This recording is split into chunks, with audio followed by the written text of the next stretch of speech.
Okay guys, sino na gusto kain sa yan? Sobrang tatad sa mantika yan. Sobrang na healthy. Ang masaklap lang, diretso ka hospital after. Dahil sobrang na mataas cholesterol. Yan na guys, simulan na natin sa munggo. Nilalabas na ng pinsan ko yung munggo sa lalagyan. Nilalagyan niya na sa lalagyan. Siyempre na yan, wala na utot. Namakas-makas na yan, sobrang na mainit. Nilalagyan niya na sa lalagyan yan. Yan. Panurin natin sa insan yan. Ano na gawa-gawa ni insan yan? Nilalagyan niya yung munggo sa lalagyan? Ano ang balak gawin ni insan? Sa lalagyan na munggo na yan.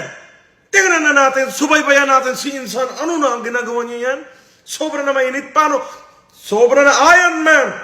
Para wala na siya ramdam na mainit yan. Pag ako yan, binitawan ko na ang mother chod. Sampal-sampal na mama ko sa akin yan. Pero sobra na masipag, insan ko yan. Yan, pinainit niya ulit yung mainit na munggo. Wala na utot. Yan na, serving na sila sa maliit na lalagyan. Yan na, serving na sila sa maliit na lalagyan. Yan na, putang ina na shoot yung daliri niya pero okay lang yan. Wala na problema na sa India tayo guys. Lahat ng kamay namin malinis. 100% hygienic. Kahit hindi mo ka malinis, basta malinis, maniwala ka sa amin. Apoy-apoy na niinsan yan. Hindi ko alam ano na nilagay niya. Apoy-apoy na niinsan. Yan yung isa ko na tito na sobra na fed up sa buhay. Lagi na lasing.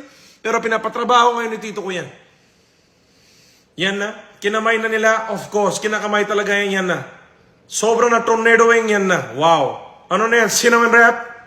Cinnamon wrap na yan. Yan na. Kamay-kamay niya na yan. Ikot-ikot niya na yan. Haba-haba niya na. Ikot-ikot niya na yan. Tapon niya na yan. Mother chod. Sobrang nagalit.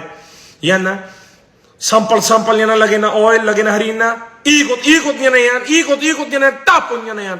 Sobrang nagalit. Insan ko yan sa yan na si tito ko. Lagay na fresh lips. Para mukha na presentable. No problem, I understand, tito. Yan na, kinuha niya na, pinasa niya na yung plate. Ano nagagawin nila sa plate? Nandyan na sila tita. Sila tita ba yan o sila tito? Hindi ko alam. Basta yan na, family business is good, yan na.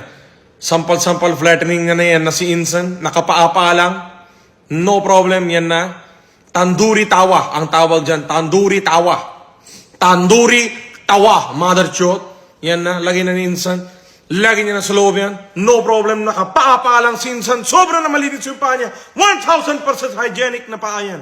No problem, wala kayo problema yan. Basta insan ko, family member ko, lahat yan malinis. Kayo lang madumi na mga nanonood yan. Mapanghusga. Mother chod. Charot. Yan na guys, labas niya na yung mga naan. Labas niya na yung mga tanduri naan. No problem, bawad na nila sa mantika yan. Bawad na nila sa mantika yan para malambot. Bawad na nila lahat yan.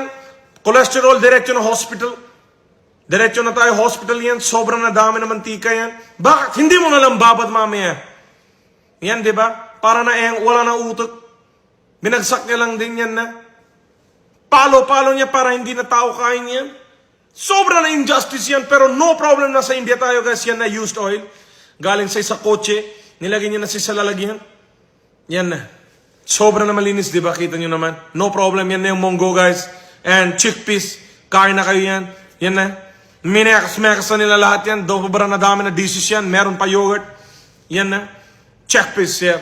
Sobrang na. Kain na kayo yan. Sobrang na dami na prata yan. Tanduri naan, guys. Sobrang na dami serving yan. Sobrang na malakas na business nila tito ko yan. Wala na problema sa pera. Sobrang na dami yan. Yan na si insan. Ready to serve. Meron na naman bago na luto na tanduri naan yan. Pasa-pasa na nila yan sa mga iba-iba na plato. Dami na sobra na order. Sobra na busy business niyan. One of the busiest business nila tito ko yan. Kasi siya mismo nakatutok. Wala na utok mga iba kung napinsan yun. Yan na guys. Serving na yan. Diretso ko na hospital kasi sobra na mataas cholesterol. Kesar Kadaba.